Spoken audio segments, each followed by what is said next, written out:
Chicken කොෆ්තුවක් තමයි සදා ගන්න හදන්නේ. අපි අවශ්‍ය ද්‍රව්‍ය බලමු. රොටි ඕන කරනවා, බිත්තර ඕන කරනවා, ගම්මිරිස් කුඩු, ලුණු කුඩු, කහ කුඩු, කෑලි මිරිස්, චිකන්, කැරට් ලීක්ස්,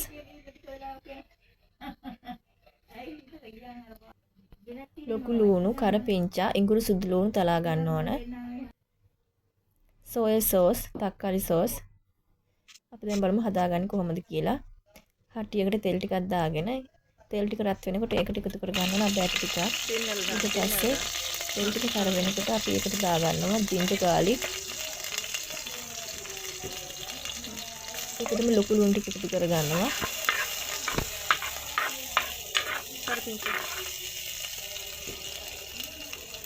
ඊට පස්සේ ඒකටම කරපිංච ටිකත් එකතු කරගෙන කවලම් කර ගන්න ඕන.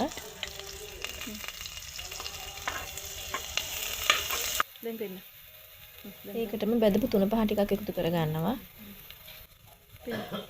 මිරිස් කුඩු,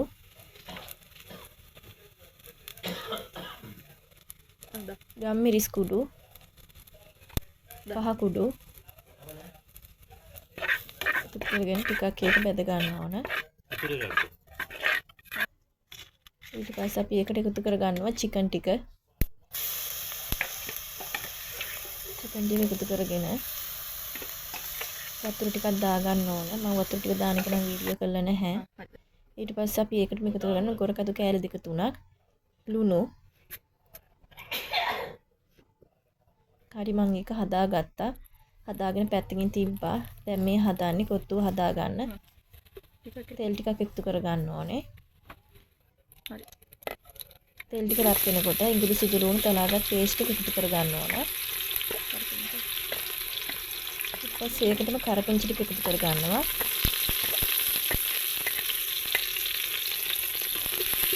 ඒක ටිකක් අවලං කරගෙන ඊට පස්සේ අපි ඒකට එකතු කර ගන්නවා ලොකු ලුණු ටික.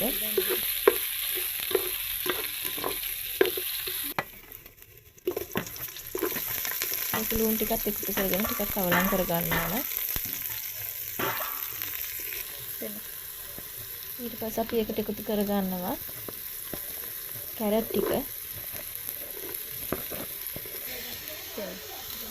කෑලි මිරිස්,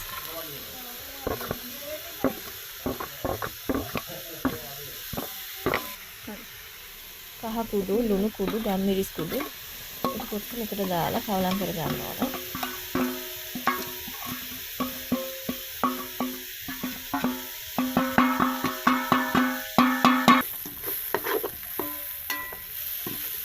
කවලම් කරගෙන ඒක ටිකක් තැම්බෙන්න වහලා තියනවා.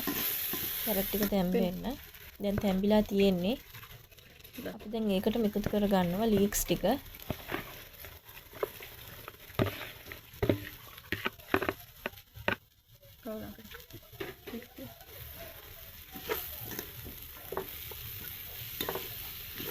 එකතු කරගෙන හොඳට කවලම් කර ගන්න ඕන.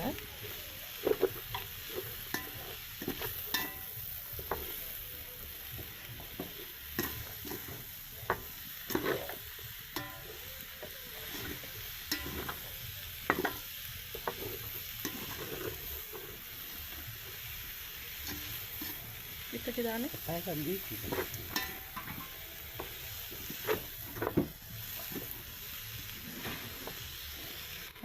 ඊට පස්සේ අපි ඒකට එකතු කර ගන්න ඕන සෝයා සෝස් සහ තක්කාලි සෝස්. මේ දැන් එකතු කරගන්නේ තක්කාලි සෝස් ටික. දැන් එකතු කරගමු සෝයා සෝස් ටිකකුත්. එකතු කරගෙන කවලම් කර ගන්න ඕන. ඊට පස්සේ අපි එකතු කර ගන්නවා බිත්තර ටිකක්. මම නම් ගත්තේ බිත්තර 4ක්. ඔයාලට කැමති ප්‍රමාණයක් දා ගන්න පුළුවන්.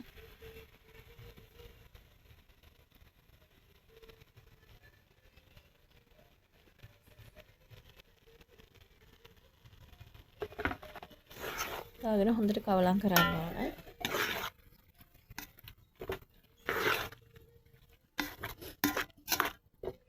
දැන් ඔය 20 මිනිත්තු තියෙද්දි මොනවද මේකද දා? බිත්තර ටික ටිකක් තැම්බෙනකන් කවලම් කර ගන්න ඕන.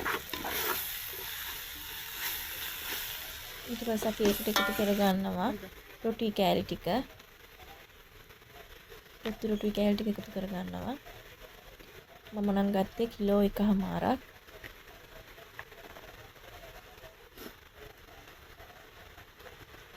පැකට් දෙකක් ගෙනාවේ. ඒකෙන් එකයි භාගයක් ගත්තා.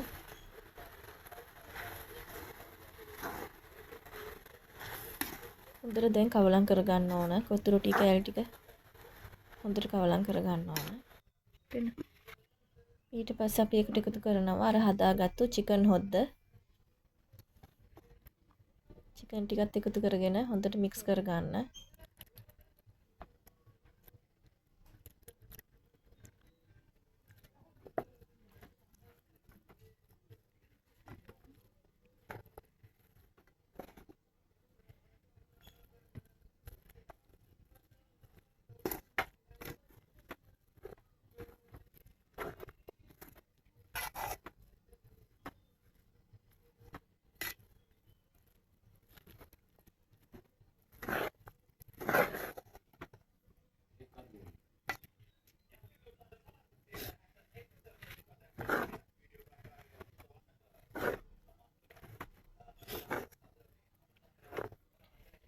මේක තමයි මං හදාගත්තු චිකන් කොත්තු එක. හැමදිනාටම බුත් සරණයි ජේසුස්